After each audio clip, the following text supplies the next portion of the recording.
Distinguished participants, ladies and gentlemen, I would like to thank the World Council of Churches for organizing this important event. Although I am unable to join you in person, I will be with you in spirit throughout your discussions.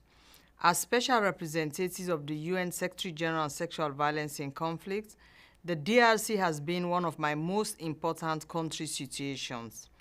In the last 3 years, I have been to the DRC 4 times, during which I visited major towns and remote villages, listened to the stories of survivors of sexual violence, and engaged with Congolese citizens and their authorities. From these engagements, I have come to appreciate the complex challenges faced by the DRC in achieving sustainable peace and security. I have observed that women, who make up 50% of the population, are absent from peace processes, thus depriving them of the opportunity to make their voices heard. We know that women's rights don't end when war begins.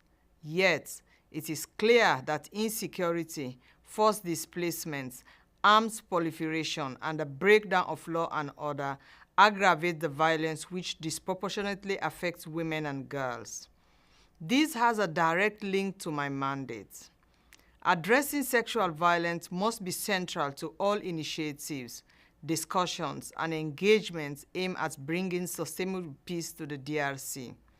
In this sense, addressing the root causes of conflict-related sexual violence and adequately responding to incidents is critical.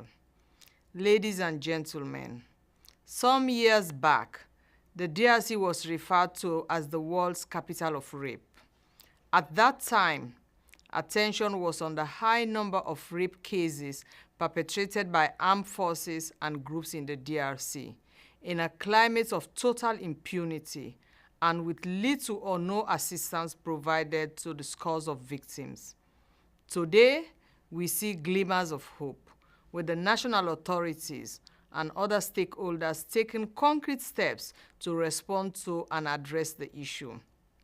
National authorities, including at the highest level, have committed to addressing the issue, as demonstrated by the appointment of a personal representative of the President on sexual violence and child recruitment, the prosecution of high-ranking officers of the Congolese armed forces, including a general, and the development and implementation of an action plan by the armed forces.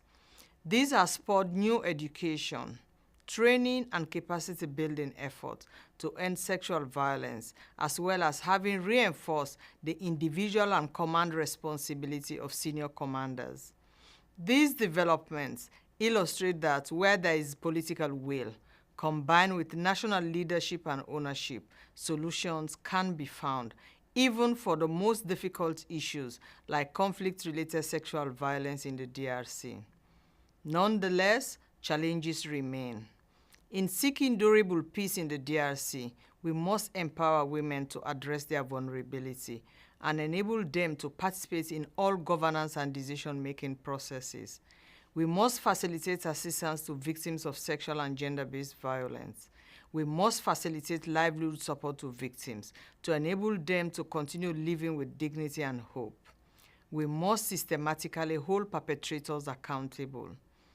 As religious personality and as custodians of the moral values of communities, I urge you to use your moral authority to speak out against sexual and gender-based violence and to dedicate your resources to provide assistance to victims, especially through your healthcare and educational facilities. I encourage you to continue supporting the DRC authorities in efforts aimed at addressing the various facets of conflict-related sexual violence. I look forward to the outcome of your deliberations and hope to contribute to their implementation within the scope of my mandate. Thank you for your commitment. I wish you a productive and successful conference.